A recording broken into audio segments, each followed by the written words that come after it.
اب انجینئر مرزا محمد علی کو کیا پتہ بابا ہوتا کیا ہے؟ وہ تو اس کو تو حضرت جی جو پیچھے سے پیسے آ رہے ہیں نا، اس کو تو وہ نظر آ رہا ہے، اس کو کیا پتہ بابا ہوتا کیا ہے؟ بابا اپنے زمانے میں ایک زمانہ ہوتا ہے حضرت، بابا اپنے جہاں میں ایک جہاں ہوتا ہے، اس کا وکھری ایک جہاں ہوتا ہے حضرت، یہ اس کو نہیں پتہ، اور نہ اس کی باتوں میں آنا ہے انشاءاللہ۔ میرا ارادہ بن رہا ہے، کیونکہ اب وہ ہمارے بابوں کی طرف آ رہا ہے اور ہم نہیں اپنے بابوں کی برداشت کر سکتے۔ منوس تجھے کیا پتہ بابے ہوتے کیا ہیں؟ تجھے کیا پتہ باجزید کہتے کس کو ہیں؟ تجھے کیا خبر جنید کس ہستی کا نام ہے حضرت؟ اس لیے اس کی بات بھی نہ سنا کرو حضرت، وہ بھی دل میں شک ڈال دے گی حضرت۔ اور انشاءاللہ بس میں توفیق مانگ رہا ہوں اپنے اللہ سے، بڑی جلدی میں نے انشاءاللہ اس کا رد شروع کرنا ہے۔ ایویں بکواس کر رہا ہے اپنے کمرے میں بیٹھ، یہ کیا ہوا؟ تیرا کمرہ، تیرا کیمرہ، تیرے ہی لوگ، تیری کتابیں، تیری باتیں، کسی دن ہمیں بھی بلا نا، تو اسی طرح لائیو چلا نا بھائی، تیری اپنی دنیا، تیری اپنی باتیں، یہ کیا حضرت ہوا؟ اس لیے میرے دوستو آپ بھی تھوڑا آپ بھی دیکھو نا حضرت، وہ کیا بھائی، اگر وہ اتنا ہی حق پہ ہے تو کیوں ڈرتا ہے؟ ہم نہیں گنے لے کے جائیں گے، اور ہمیں گن کی لوڑ ہی نہیں، ہم تو درود والے ہیں حضرت، ہم نہیں برود والے حضرت، ہمارا درود ہی ہمارا برود ہے حضرت، ہمیں نہیں لوڑ کوئی بھی حضرت جی، ہاں بلائے نا حضرت، اگر وہ اتنا ہی سچا ہے۔ اگر اصل میں لوگوں کا بھی تھوڑا مزاج بن گیا ہے کہ باطل کو جلدی تسلیم کر لیتے ہیں حضرت، بات اتنی جلدی نہیں ہے حضرت جی، اگر چلو 100 نکال دیا تو کیا 1300 سالوں سے دنیا باطل پہ تھی، آج تو حق والا جم پڑا ہے، تجھے کیا نظر آ گیا الو کے پٹھے؟ تو بہرحال یہ جو ہے نا کتابیں پڑھا کرو حضرت جی، خود دیکھا کرو کہ ہمارے بڑے تھے کیا ہے۔ علی بھائی اگلا سوال ہے کہ اکثر صوفیاء کے طبقے کی جانب سے صحیح بخاری کی ایک حدیث کا سہارا لیا جاتا ہے جس میں حضرت ابو ہریرہ رضی اللہ عنہ نے رسول اللہ صلی اللہ تعالی علیہ وسلم سے 2 علوم حاصل کرنے کا ذکر کیا ہے، ایک قرآن و سنت کا علم اور دوسرا علم معرفت۔ اس کے برعکس منکرین احادیث اس قسم کی احادیث کو اسلام کے خلاف کی گئی سازش شمار کرتے ہیں، اس حوالے سے آپ کا کیا موقف ہے؟ دیکھیں جی، یہ جو انٹرپریٹیشن آپ نے کی بالکل غلط ہے، اس طرح کے الفاظ حدیث میں نہیں ہیں۔ حدیث شریف جو صحیح بخاری میں ہے، یہ کتاب العلم چیپٹر میں، اس میں الفاظ ہیں میں نے نبی علیہ السلام سے 2 پیالے لیے، ایک تمہارے سامنے ظاہر کر دیا یعنی قرآن و سنت کا علم، ظاہر علم کے پیالے تھے وہ، اور دوسرا اگر میں تمہارے سامنے بیان کروں تو تم میری رگے جاں کاٹ دو۔ علم میں معرفت کا تو کہیں بیچ میں ذکر ہی نہیں ہے، یہ تو انہوں نے خود اپنا لقمہ اس کے منہ میں ڈالا ہے۔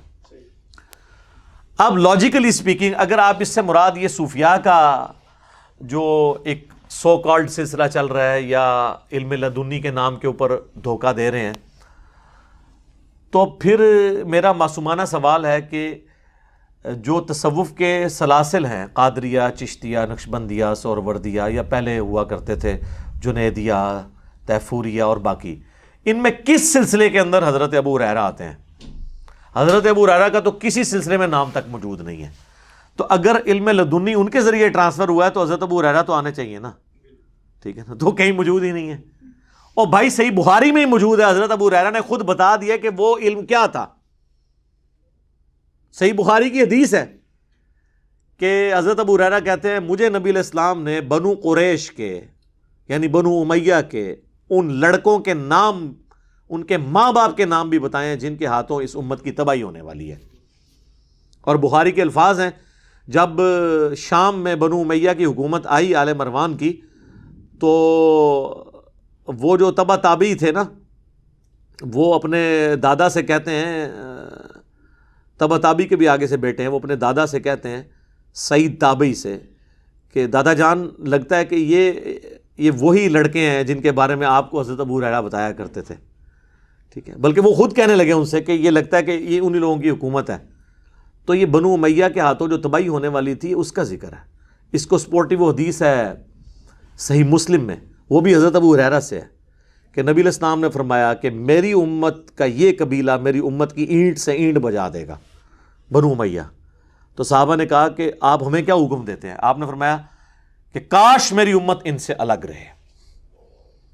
جی، مسند ابی یعلا میں حدیث موجود ہے، المستدرک للحاکم میں ہے کہ حضرت ابو ہریرہ کہتے ہیں نبی علیہ السلام نے اپنی وفات سے چند دن پہلے ایک خواب دیکھا کہ بنو مروان کے بندر آپ کے ممبر کے اوپر اچھل کود رہے ہیں، اور اس کی یعنی آپ کو یعنی بتایا گیا کہ آپ کی وفات کے بعد یہ حکومت پہ قابض ہو جائیں گے. تو حضور علیہ السلام اتنے پریشان ہوئے کہ حضرت ابو ہریرہ کہتے ہیں کہ اپنی وفات تک پھر حضور کو کسی نے ہنستے ہوئے نہیں دیکھا کہ یہ بندر چڑھیں گے ممبر کے اوپر. یہ بھی حضرت ابو ہریرہ نے روایت کی ہے. تو سر وہ بتا کے گئے ہیں, وہ دوسرا پیالہ منو دس دے گئے نے تانا میں دس رہے وہاں اینج ہے.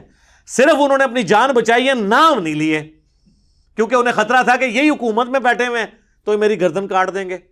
حسین تو ہر کوئی بندہ نہیں بنتا نا سر, یعنی آخری درجے میں اجازت ہے آپ یعنی اپنا جو جان بچانے کے لیے کسی لیول تک کمپرومائز کر سکتے ہیں, برائی کو دل میں برا جانتے ہوئے. ایک اور حدیث ہے مسند احمد کے اندر کہ حضرت ابو ہریرہ یہ کہا کرتے تھے, اے اللہ میں جو 70 کی دہائی کا آغاز ہے یعنی 60 کے فوراً بعد, اس سے تیری پناہ میں آتا ہوں اور نوجوان لڑکوں کی حکومت سے. دلائل النبوہ امام بیہقی کی کتاب میں آتا ہے, مشکات میں بھی یہ روایت موجود ہے کہ بازاروں میں چلتے ہوئے وہ دعا کیا کرتے تھے, اے اللہ میں جو 60 کی دہائی کا جو اینڈ ہے, 70 کا آغاز ہے اور جو چھوکروں کی حکومت ہے, اس سے میں تیری پناہ میں آتا ہوں. اور اللہ تعالیٰ نے ان کو دیکھ لیں پہلی موت دے دی ہے, وہ 59 ہجری میں فوت ہوئے ہیں. 60 ہجری میں یزید جو ہے وہ امیر بن گیا اور 61 ہجری میں واقعہ کربلا ہو گیا. تو یہ حضرت ابو ہریرہ جس چیز کی طرف اشارہ کرتے تھے نا, وہ یہ بنو امیہ کے ذریعے امت کی تباہی ہونے والی یہ خبریں تھیں, غیبی خبریں جو ان کو بتائی گئی تھی. اس کا کوئی علم معرفت, علم لدنی سے کوئی تعلق نہیں ہے, ورنہ تو حضرت ابو ہریرہ ان کے سلاسل کے اندر ہوتے. تو یہ اس حدیث کو مس کوٹ کیا جاتا ہے, اور منکرین حدیث خام کا اس حدیث کا انکار کرتے ہیں. وہ یہ سمجھتے ہیں صوفیاء کی دلیل ہے, تو آپ پہلے اس کو سمجھ تو لیں وہ حدیث ہے کیا. ان کی کوئی دلیل نہیں ہے, خام خواہ آپ ان کے کھاتے میں ڈال کے اور پھر اس کو ریجیکٹ کرنے کی کوشش کرتے ہیں. آپ علمی طریقے سے معاملات کو لے کے چلیں تو آپ کو پتہ چل جائے گا یہ معاملہ کچھ اور تھا, انہوں نے جان بوجھ کے اسے بگاڑ کے پیش کیا.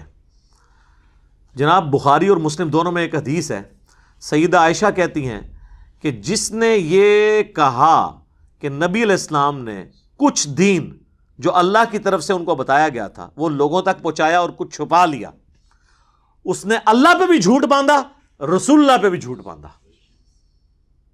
یہ کوئی چھوٹا ہلکا جملہ نہیں ہے.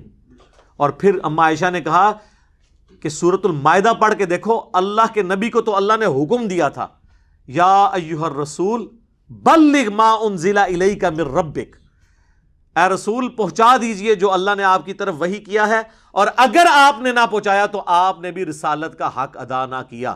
اما عائشہ یہ آیت پڑھ کے کہتی تھی کہ جب رسول اللہ کو اللہ یہ کہہ رہا ہے کہ تم نے رسالت کا کام ہی پورا نہیں کیا, اگر آپ نے امت تک دین نہیں پہنچایا, تو یہ کیسے ہو سکتا ہے کہ حضور باتیں چھپا لیں. اور سر یہ پہنچانے کی ذمہ داری پوری امت تک کے لیے تھی, خاص لوگوں تک نہیں. خاص لوگوں کو صرف وہ باتیں بتائی گئی ہیں جن کا تعلق عام دین کے ساتھ نہیں تھا, مستقبل کی خبروں کے ساتھ تھا. جیسا کہ حذیفہ ابن یمان کے بارے میں صحیح بخاری میں آتا ہے, رازدار رسول تھے, انہیں منافقین کے نام بتائے گئے تھے. وہ نام ہمیں پتہ چلیں نہ چلیں, اس سے دین کی کہیں سٹرکچر میں کوئی فرق نہیں پڑتا. جو دین سے متعلق چیزیں, یہ تو دین کہہ رہے ہوتے ہیں نا کہ جی سینہ بہ سینہ دین ٹرانسفر ہو رہا ہے, اور ان کے سینوں میں وہ دین ٹرانسفر ہو رہا ہے جو قرآن و سنت کے بالکل خلاف ہے. اگر اس کے حق میں ہوتے ہم مان لیں گے.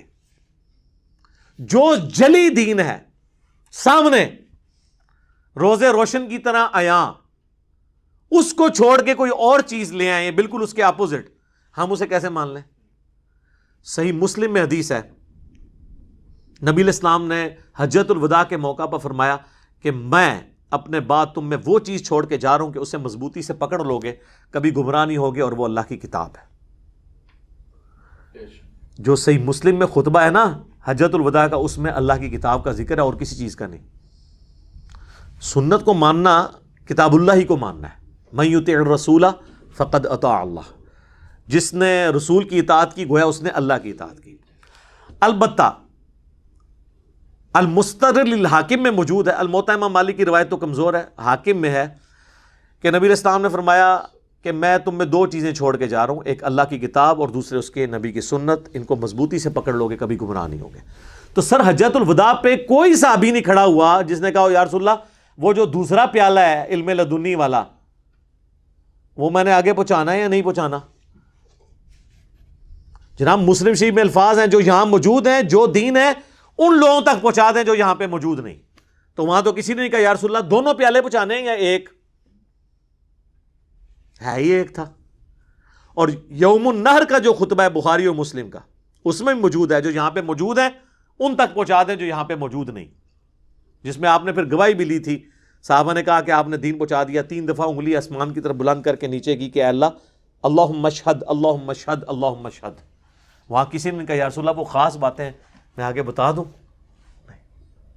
اور سر جو غدیر خم کا خطبہ ہے صحیح مسلم میں 6225 سے 6228 تک، نبی الاسلام کا حجۃ الوداع کے بھی بعد خطبہ ہے، وفات سے 2 مہینے پہلے. اے لوگو آگاہ ہو جاؤ، میں بھی ایک انسان ہوں، قریب ہے کہ اللہ کا قاصد یعنی موت کا فرشتہ میرے پاس آئے اور میں اس کی دعوت قبول کر لوں. میں اپنے بعد تم میں 2 بھاری چیزیں چھوڑ کے جا رہا ہوں. ان میں سے پہلی چیز اللہ کی کتاب ہے، اس میں ہدایت ہے، اس میں نور ہے. تم اللہ کی کتاب کو پکڑو، اپنا تعلق اس کتاب کے ساتھ مضبوط کرو. اللہ کی کتاب اللہ کی رسی ہے، جو اسے پکڑے گا ہدایت پہ ہوگا، جو چھوڑ دے گا گمراہ ہو جائے گا. اور دوسری بھاری چیز میرے اہل البیت ہے. میں اپنے اہل البیت کے معاملے میں تمہیں اللہ کا خوف دلاتا ہوں، اللہ کا خوف دلاتا ہوں، اللہ کا خوف دلاتا ہوں. 3 دفعہ فرمایا. امت بالکل الٹ چلی، نہ قرآن کو پکڑا نہ اہل بیت کو زندہ چھوڑا، بالکل الٹ چلی امت. اب وہاں پر یہی حدیث آگے بھی چلتی ہے بقیہ کتابوں میں. جامعہ ترمذی میں کچھ حصہ اس کا موجود ہے کہ نبی الاسلام نے پھر حضرت علی کا ہاتھ یوں بلند کر کے کہا من کنت مولا فہذا علی مولا، جس کا مولا میں اس کا مولا علی. اور یہ حدیث مسند امام احمد میں ڈیٹیل کے ساتھ ہے، سنن نسائی الکبریٰ کے اندر ہے. نبی الاسلام نے صحابہ سے کہا النبی اولا بالمؤمنین من انفسہم وازواجہ امہاتہم. سورہ احزاب کی اس آیت کے تحت آپ نے کہا کہ کیا میں مومنین کی جانوں پر ان سے بڑھ کر حق رکھتا ہوں؟ میری بیویاں امت کی مائیں ہیں. سب نے کہا بلا یا رسول اللہ. تو آپ نے پھر حضرت علی کا ہاتھ پکڑ کے کہا من کنت مولا فہذا علی مولا. پھر جو میرا حق اپنے اوپر تسلیم رکھتا ہے نا، حق ولایت، حق قرابت، تو وہ حضرت علی کا حق بھی تسلیم کرے. اور پھر آپ نے کہا اے اللہ اس سے محبت رکھ جو علی سے محبت رکھے، اس سے دشمنی رکھ جو علی سے دشمنی رکھے. تو حضرت علی سے اوپر تو کوئی نہ ہوا. ٹھیک ہے، اس حوالے سے تو حضرت علی سے پوچھ لیتے ہیں کہ کوئی یہ، اور سارے سلسلوں میں حضرت علی کو ڈالا ہوا ہے انہوں نے تصوف میں. وہ کہتے ہیں مولا علی سے چلتے ہیں، تو مولا علی سے ہی پوچھ لیتے ہیں کہ آپ کو کوئی خاص بات دی. تو بخاری مسلم میں کئی ایک طرق ہیں جس میں حضرت علی سے پوچھا گیا کہ آپ تو حضور کے سب سے قریبی تھے، آپ کو کوئی ایسا دین کا حصہ بتایا جو باقیوں کو نہ بتایا ہو. مسلم کے الفاظ ہیں ایک حدیث میں کہ حضرت علی غصے میں آ گئے. یہ حدیث بخاری میں بھی ہے، مسلم میں بھی. اور انہوں نے کہا کہ ہمیں رسول اللہ نے کوئی ایسی بات نہیں بتائی قرآن کے علاوہ جو باقی لوگوں کو نہ بتائی ہو. دین حضور بتا کے گئے ہیں. ہاں رہا فہم قرآن تو وہ ہر مومن کا حصہ ہے، قرآن کو کوئی کتنا سمجھ لے. قرآن دیا ہے امت کو حضور نے، قرآن چھوڑ دیا انہوں نے، باقی بابوں کی کتابیں پکڑی ہوئی ہیں. عقیدہ قرآن کے اندر ہے، غدیر خم قرآن، حجۃ الوداع قرآن، وصیہ رسول قرآن. اور پھر حضرت علی نے کہا ہاں ایک چیز ہے میرے پاس، شکر وہ انہوں نے بتا دی، وہم بھی نکال دیا. انہوں نے اپنی تلوار کی نیام میں سے ایک صحیفہ نکالا اور کہا کہ یہ ہے. تو وہ بندے کہنے لگے وہ خاص گل، انہوں نے کہا جی کیا لکھا ہے؟ انہوں نے کہا میں 10 دینا وہاں. اس میں لکھا ہوا ہے کہ جو غیر اللہ کے نام پر ذبح کرے اس پہ اللہ کی لعنت. غیر اللہ کے نام کی جو نیاز دیتا ہے اللہ کی نام لعنت اس پہ. اور اس پہ لکھا ہے جو اپنے باپ پہ لعنت کرے اس پہ اللہ کی لعنت، جو بدعت جاری کرے اس پہ اللہ کی لعنت، اور جو راستے کے نشان ہٹا دے. ریگستان کے علاقوں میں نا نشان بنے ہوتے تھے، وہ کوئی چھیڑخانی کرنے کے لیے نشان شفٹ کر دے، جس طرح ایرو ادھر ہے ادھر کر دیا تو ریگستان میں تو بندہ مر گیا نا. ظاہر ہے اونٹوں پہ سفر کر رہا ہے، کئی دن تک پانی نہیں ملنا. تو آپ نے فرمایا اس پہ بھی اللہ کی لعنت جو ریگستان کا اس طرح راستہ بدل دے. اور ایک اور روایت میں بخاری مسلم کے آتا ہے کہ جس نے مدینے میں بدعت کو جاری کیا یا کسی بدعتی کو پناہ دی اس پہ اللہ کی لعنت، اللہ کے فرشتوں کی لعنت، تمام لعنت کرنے والوں کی لعنت. اور قیامت والے دن نہ اللہ اس کا کوئی فرض قبول کرے گا نہ کوئی نفل قبول کرے گا. یہ مولا علی نے اس صحیفے سے پڑھ کے سنایا کہ یہ اس میں لکھا ہے. ساری لعنتاں انہوں تے ہی پی رہی نے، یہ سارے کام وہی کرتے ہیں. انہوں نے قرآن و دین چھوڑ کے اپنے بابیاں لہروں کر لے ہوئے نے. انہوں نے جناب یعنی قرآن و حدیث کے نام کے اوپر سواریاں سوار کر کے تو درباروں پہ جا کے پھینک دی ہیں. یہاں تو مکہ مدینہ کی آواز لگا رہے تھے نا گاڑیوں میں کہ یہ مکہ مدینہ میں لے کے جا رہے ہیں, لیکن فلانے شاہ ٹمکانے شاہ تے فلانے شاہ اتنے جا کے سواریاں لاتی ہیں انہوں نے, مکہ مدینہ تے پہنچی کوئی نہیں وہاں. تو لانتے تو ساری یہ کھٹ رہے ہیں اس میں, یہ جتنی لانتے بھیجی گئی ہیں ساری انہی کے اوپر پڑ رہی ہیں. اور اس میں کہ جو اپنے باپ کا نام بدل لے اس پہ بھی اللہ کی لعنت, اللہ کے فرشتوں کی لعنت, تمام لعنت کرنے والوں کی لعنت. ٹھیک ہے, انہوں نے باپ کا نام تو نہیں بدلا لیکن انہوں نے اپنا باپ ضرور بدل لیا ہے. ہمارا باپ کون تھا؟ محمد رسول اللہ, وہی ہے نا. النبی اولیٰ بالمؤمنین من انفسہم وازواجہ امہاتہم, نبی کی بیویاں ہماری مائیں ہیں تو حضور ہمارے کیا ہوئے؟ باپ. تو باپ تو انہوں نے بدل لیا اپنا, انہوں نے تو اپنے اپنے بابے رکھے ہوئے ہیں, اپنے اپنے سلسلے رکھے ہوئے ہیں. تو سر اسی کو تو ہم عرض کرتے ہیں کہ مرنے سے پہلے اے مسلمان کر لے اس پہ غور, کتابوں کا خدا اور ہے, بابوں کا خدا اور یقین کر یہ کبھی تو نے زندگی میں غور کیا نا تو تیرے اندر سے آواز نکلے گی کیا کہ نہ میں بابی نہ میں بابی, میں ہوں مسلم علمی کتابی. تو یہ جو ہم آواز بلند کر رہے ہیں نا وہ اسی لیے کر رہے ہیں کہ یہ آپ نے جو علم لدنی کے نام کے اوپر ڈھکوسلا کیا ہوا ہے یہ اس طرح نہیں ہے. باقی اس حوالے سے پورے لیکچرز میں نے ریکارڈ کروائے ہیں قصہ موسیٰ اور خضر کے اوپر, جہاں سے وہ علم لدنی کو اخذ کرتے ہیں. اس میں میں نے پوری ویڈیو ریکارڈ کروا کے ان کی تسلی کر دی ہے. پھر تخت بلقیس والا واقعہ کہتے ہیں جی بندہ لبو, بندہ لب لیا سر, بندہ لب لیا, وہ میری ویڈیو دیکھ لو, لب دیتا ہے. اچھا اس کے بعد سلسلہ اویسیہ کی بات کرتے ہیں تو حضرت ویسے کرنی کے اوپر میری ایک ویڈیو ریکارڈ ہے, وہ آپ دیکھ لیں. وہ یہ ساری باتیں میں اس میں علم لدنی کے حوالے سے کر سکتا ہوں, اور جو یہ باتیں کریں فی الوقت چونکہ حضرت ابو ہریرہ کو انہوں نے ٹارگٹ کیا تھا اور یہ دو علوم کی بات کی تھی, اس لیے میں نے اس سے ریلیٹڈ باتیں کی کہ یہ بالکل جھوٹ کے اوپر پورے ڈکوسلا. اور مجھے یہ بتائیں کہ جو علم قرآن و سنت میں نہیں ہے اور سینہ بسینہ آ رہا ہے, اس کی اہمیت کیا قرآن و سنت سے زیادہ ہو سکتی ہے؟ برابر تو چھوڑ دیں. تو پھر اس کی دوست لگا کے ہم کہتے ہیں پڑھو ایاک نعبد و ایاک نستعین, یہ کہتے ہیں نہیں جی وہ تو انہوں نے شعر کہا ہوا ہے, سن فریاد پیراں دیا پیرا میری فریاد سنی کن تر کے ہو, بیڑا میرا وچ کھپراں دے جتے مچ بھی نہ بہندے ڈردے ہو.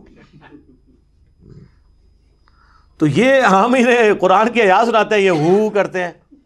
ٹھیک ہے, تو خدا کے لیے یہ وہ سینے میں کوئی ایسا علم نہیں آئے گا جو قرآن و سنت کے منافی ہو. اور پھر اگلی بات, یہ سینے کس فرقے کے ہوں گے؟